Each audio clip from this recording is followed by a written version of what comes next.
Hello everyone. Railway की नई vacancy 2025 को लेकर बहुत बड़ी अपडेट आ चुकी है। रेलवे भर्ती 2025 को लेकर रेलवे रिफॉर्म के बाद रेलवे वालों ने अपना जवाब दे दिया है। जो लगातार बच्चे पिछले 2 बार से कोशिश कर रहे थे, एक बार लगभग 16 लाख ट्वीट हुआ, फिर एक बार कल के दिन में काफ़ी अच्छी संख्या में बच्चे ट्वीट किए। ट्विटर कैंपेन के बाद रेलवे बच्चों के सामने झुक चुकी है। रेलवे ने अभी तक बोला है कि हमने इतनी वैकेंसी दे दी है और हम 50,000 पद पर वैकेंसी देने जा रहे हैं नई भर्ती। क्या अपडेट है पूरा आपको नोटिस दिखाने वाले हैं। उससे पहले वीडियो को जल्दी से एक बार शेयर करके अपने हर एक रेलवे की तैयारी करने वाले दोस्त तक पहुंचा दो। सभी लोग जो भी चैनल पर पहली बार जुड़े हैं, चैनल को सब्सक्राइब करिए और बेल आइकन को ऑल पर सेट करिए रेलवे की लगातार और पल पल की अपडेट्स के लिए। साथ ही सभी वीडियो को लाइक जरूर कर देंगे एक एक बार। तो जो अपडेट है यहाँ पर वो आपको सबसे पहले दिखाते हैं। तो देख सकते हो यहाँ पे रेल मंत्रालय की ओर से जो ट्विटर कैंपेन चला है उस पर अपडेट आया है। 9 जुलाई को इन्होंने अपडेट दे दिया था। बड़े स्तर पर भर्ती मुहिम, ये 9 जुलाई इन्होंने लिखा है पर आया नहीं था, आया कल है 10 जुलाई को शाम में। क्या लिखा है यहाँ पे देखो कि बड़े स्तर पर भर्ती मुहिम, रेलवे ने पहली तिमाही में 9,000 नौकरियां दी। वित्तीय वर्ष 25-26 में 50,000 नौकरियां देने की योजना।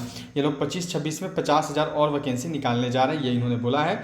2024 से 1.08 लाख रिक्तियों की घोषणा की गई। वित्तीय वर्ष 26-27 में 50,000 नियुक्तियाँ की जाएंगी। ठीक है। अब यहाँ पे इन्होंने बोला है कि देखो, निष्पक्ष परीक्षा सुनिश्चित करने के लिए रेलवे अभ्यर्थियों के प्रमाणीकरण के लिए आधार का उपयोग कर रहा है। इलेक्ट्रॉनिक उपकरण के माध्यम से नकल को खत्म करने के लिए जैमर का उपयोग किया जा रहा है। क्या इन्होंने यहाँ पे जवाब दिया जो बच्चे प्रोटेस्ट कर रहे थे उसका। रेलवे भर्ती बोर्ड आरआरबी ने नवंबर 2024 से अब तक इतनी रिक्तियों वाली सात विभिन्न अधिसूचनाओं के लिए 1.86 करोड़ से अधिक अभ्यर्थियों के लिए कंप्यूटर आधारित टेस्ट सीबीटी आयोजन की है। इससे आरआरबी वित्तीय वर्ष इतने में 50,000 से अधिक अभ्यर्थियों को नियुक्ति प्रदान कर सकेगा। इस वित्तीय वर्ष की पहली तिमाही में आरआरबी द्वारा 9,000 से अधिक नियुक्तियां दी जा चुकी हैं। तो ये जो नियुक्तियां इन्होंने बोला है, ये इन्होंने टेक्नीशियन वाला बोला है, क्योंकि टेक्नीशियन वालों का एक एक करके पार्ट पैनल आ रहा है, पर इतना का तो अभी तक आया नहीं है। तो ये भी कहीं ना कहीं ये झूठ बोल रहे हैं, गलत बोल रहे हैं। अब यहाँ पर इनका कहना है कि हमने इतने के लिए सीबीटी ले लिया है। तो हाँ, ये कह सकते हो कि आपका एएलपी में 20,000 सीट था तो उसका ले लिए हैं, टेक्नीशियन में 14,000 था तो उसका भी ले लिए हैं, फिर आरपीएफ का ले लिए हैं, फिर अभी देखो आपका ये एनटीपीसी का ले लिए हैं, फिर जेई का ले लिए हैं, पैरामेडिकल का ले लिया। तो सबका बोल के ये बोल रहे हैं कि इतना हमने ले लिया है। आगे इनका क्या कहना है कि रेलवे भर्ती बोर्ड, जो बच्चों ने मांग की थी कि भर्ती कितना आ रहा है, क्या आ रहा है, उसको लेकर बताइए, तो ये बता रहे हैं कि हम इतना इतना संख्या में भर्ती दिए हैं। फिर आगे इन्होंने बोला है कि हमने बच्चों के घर के नज़दीक देने की योजना बनाई है और हम लोग घर के नज़दीक योजना बना रहे हैं। घर एक बहुत बड़ी प्रक्रिया है जिसमें काफ़ी योजना और समझने की आवश्यकता होती है। आरआरबी ने हाल ही में अभ्यर्थियों के निवास स्थान के नज़दीक परीक्षा केंद्र आवंटित करने की पहल की है, जिसमें महिला और दिव्यांग उम्मीदवारों को विशेष प्राथमिकता दी जा रही है। निष्पक्ष और पारदर्शी आयोजित करने के लिए अधिक परीक्षा केंद्रों को सूचित करने और अधिक मानव संसाधन जुटाने की आवश्यकता है। तो जुटाइए, फिर अब जुटा क्यों नहीं रहे हैं, आपको जुटानी चाहिए। अब देखो, ये तो बच्चे ने मांग ही नहीं किया था। मांग पहला क्या था कि भैया पहले कैलेंडर जारी करो, ये मत बताओ कि क्या दिए हैं कितना दिए। ये पॉलिटिक्स खेलने वाला काम यहाँ पर रेलवे ने किया है, जिसको कहते हैं ना कि पॉलिटिक्स खेलना, वही रेलवे पॉलिटिक्स खेल रही है कि बता देते हैं कि इतना निकाले हैं, अब इससे बच्चे शांत हो जाएंगे। ये नहीं चाहिए था, ये तो पता था कि आपने इतना निकाल दिया। बच्चों को चाहिए था कि आप कैलेंडर निकालें, जिसमें जैसे एसएससी का होता है कि हम इस डेट को वैकेंसी देंगे, इस डेट को एग्जाम होगा, इस डेट को रिजल्ट होगा, ऐसा बताइए। ये मत बताइए कि कितना क्या क्या किए हैं, कितना निकाले। ये तो किसी ने आपसे पूछा ही नहीं था। तो ये बिना मतलब का पॉलिटिक्स खेलने वाला काम इन्होंने किया है। आगे देखो बताया है यहाँ पे कि आरआरबी द्वारा प्रकाशित वार्षिक कैलेंडर के अनुसार 24 से 1,08,324 रिक्तियों के लिए 12 अधिसूचनाएं पहले से जारी की जा चुकी हैं। अगले वित्तीय वर्ष 26-27 में 50,000 से अधिक नियुक्तियाँ की जाएंगी। ये बोल रहे हैं कि इस साल जो है ये लोग 50,000 सीट देने वाले हैं, इससे ज़्यादा सीट इस साल नहीं देंगे, यही इनका कहना है।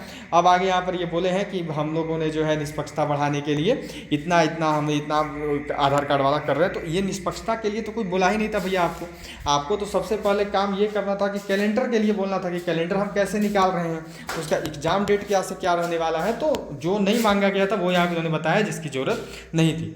अब आपको दिखाते हैं कि ये जो गिना रहे हैं कि हमने 1,08,000 वैकेंसी दे दी, आखिर वो कौन कौन सी है, 1,08,324 वैकेंसी कौन कौन सी हैं।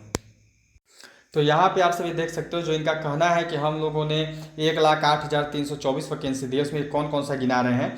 तो सबसे पहले देखो, इनका कहना है कि हमने जो एएलपी का 18,000 वैकेंसी दिया वो, उसके बाद जो टेक्नीशियन का 14,000 दिया वो, जो आरपीएफ का एसआई और कांस्टेबल का 4660 वैकेंसी दी उसकी बात कर रहे हैं। ये जेई का 7,951 वैकेंसी का बात हो रहा है। पैरा मेडिकल का 1376 वैकेंसी का बात ये लोग कर रहे हैं। एनटीपीसी ग्रेजुएट अंडर ग्रेजुएट को मिला के 11,538 वैकेंसी आई थी, तो ये लोग इसका बात कर रहे हैं। मिनिस्ट्रियल एंड आइसोलेटेड में 1036 वैकेंसी थी, उसका भी ये लोग जिक्र कर दिए इसी में। और उसके बाद यहाँ पे देख सकते हो 32,438 जो लेवल 1 की पोस्ट आई है, इसको ये लोग मिला के बोल रहे हैं। और 9970 जो आरआरबी एएलपी 125 में आई हुई है, इसका जिक्र किया इन्होंने।